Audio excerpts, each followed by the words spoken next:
안녕하세요. 옆집에 살고 있는 구름이 아저씨입니다. 오늘은 이기호 작가님의 명랑한 이시봉의 짧고 투정 없는 삶이라는 책을 소개해드리고 싶어서 영상을 찍고 있어요. 요즘 제목이 굉장히 길죠. 제목이 길 만큼 이 책 두께도 좀 어마어마하게 두껍습니다. 명랑한 이시봉의 짧고 투정 없는 삶. 이 제목만 보면 이시봉이라는 사람이 어떻게 살아왔는지 그 사람에 대한 일대기를 좀 쓴 것 같은 책인데, 이시봉은 사람이 아니라 이 강아지의 이름이었어요. 이 책 주인공 이시습이라는 그 사람이 키우고 있는 반려견 비숑프리제라는 강아지인데, 그 반려견의 이름이 이시봉이었습니다. 원래 여기 어느 집이든 그 반려동물이 들어오면 그 반려동물은 그 집에 좀 막내처럼 되어버리는 경향이 있잖아요. 이 반려견 이시봉도 이시습, 이시현 남매의 막내 동생이 되어가지고 행복하게 좀 살고 있는 그런 강아지였습니다.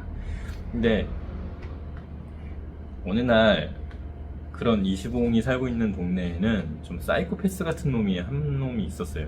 길고양이를 좀 잡아다 죽이는 그런 학살자 같은 놈이었는데, 어느 날 이 사이코패스가 또 그날도 길고양이를 잡아서 죽이려고 목을 매달아서 이게 매달아 놓으려고 좀 고양이를 잡아서 목을 매고 있던 와중에 이시봉한테 현장을 들켜가지고 그냥 그 일을 다 끝내지 못하고 도망쳐 버린단 말이에요. 이시봉이 멀리서부터 막 맹렬하게 막 짖으면서 와가지고 그 사이코패스 고양이를 매달다가 말고 이렇게 도망을 가버리고, 고양이는 그때까지 호공이 좀 대롱대롱 목을 매달았으니까 곧 목이 졸려서 죽을 수도 있잖아요.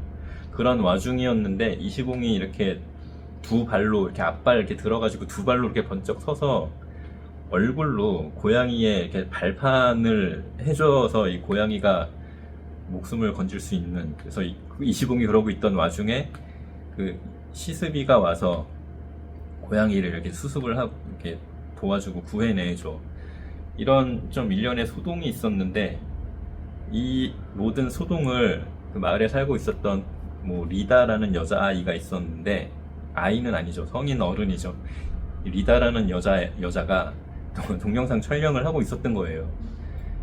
우연찮게 이 사이코패스를 발견해가지고 저 인간이 뭘 하나 이렇게 동영상을 찍고 있다가 고양이를 죽이는 걸 보고 신고를 해야겠다고 했던 와중에 이시봉이 달려오는 걸 봤고, 이시봉이 사이코패스를 쫓아내고 이시습이 와서 고양이를 구하고, 이런 과정들을 고스란히 동영상으로 찍게 되었던 거죠.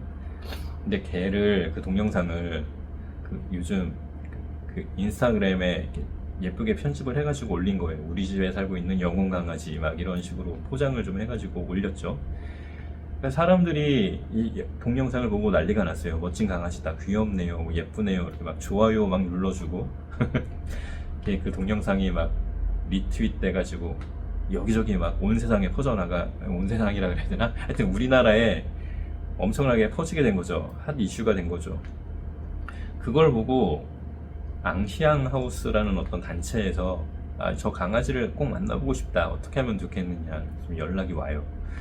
연락이 오면서 이거 내 강아지가 아니라 사실 우리 동네 살고 있는 어떤 다른 사람의 강아지다, 연락은 한번 해주겠다 이러면서 결국 이시봉과 이시습 그리고 앙샹하우스 이런 사람들이 리다라는 그 여자와 함께 만나게 되죠.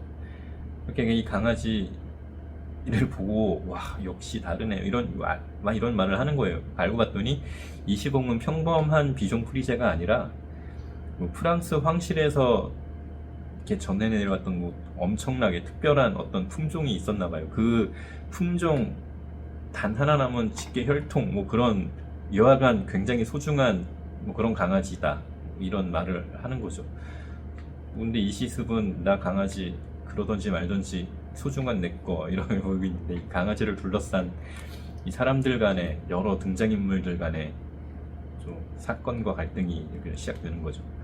이 책이 굉장히 두껍죠. 이게 두꺼운 이유가 이시봉에 대한 그 과거 이야기와 그다음에 이 책에 등장인물이 굉장히 많이 나오는데, 그 등장인물들의 그 세세한 과거사까지 좀 이렇게 디테일하게 좀 설명을 하고 있어서 그 분량이 꽤 많아요. 근데 사실 그런 것들 때문에 좀 자칫 지루해질 수도 있는데 이 책 자체에, 이 소설 자체에 작은 사건이 끊임없이 일어나가지고 굉장히 궁금해지는 거죠. 그 뒷얘기가. 그래서 읽기 시작하니까 이 멈추기가 굉장히 어려웠었던 책이었습니다. 그리고 이 술술 넘어가서 금방 읽었어요. 생각보다 내용이 좀 어렵지도 않았고.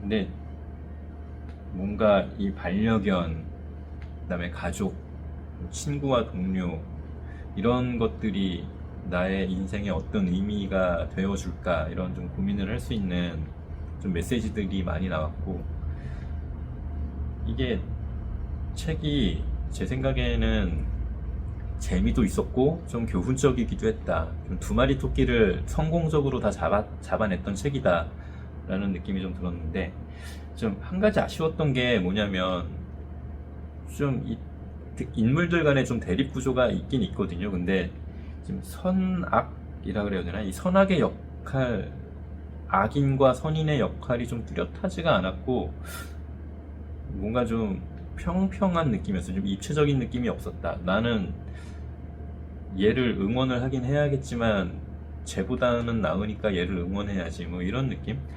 이게 좀 비유를 해보자면, 고구마를, 맛있게 요리한 고구마를 실컷 먹고 아주 시원한 탄산수도 막 사이다도 벌컥벌컥 마셨는데, 왜 그 사이다나 콜라나 이렇게 막 마시다 보면 가스가 이렇게 올라오잖아요. 그래서 좀 시원하게 이렇게 으악 이렇게 좀 뱉어내야 좀 시원한데, 고구마도 맛있게 먹고 시원하게 사이다도 마셨지만 이 그 가스를 뱉어내진 못하고 좀 뱃속에 담고 있는 살짝 좀 답답한 좀 그런 게 좀 있었다.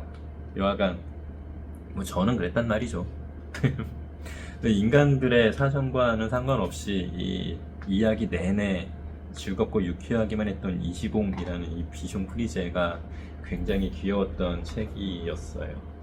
나도 좀 강아지를 키우고 있어서 그런지는 몰라도 정말 마음에 와닿는 부분이 많았던 책이었습니다. 이거 명랑한 이시봉의 짧고 투쟁 없는 삶, 재밌게 읽었었던 책이었고요. 한번 보시면 좋을 것 같아요.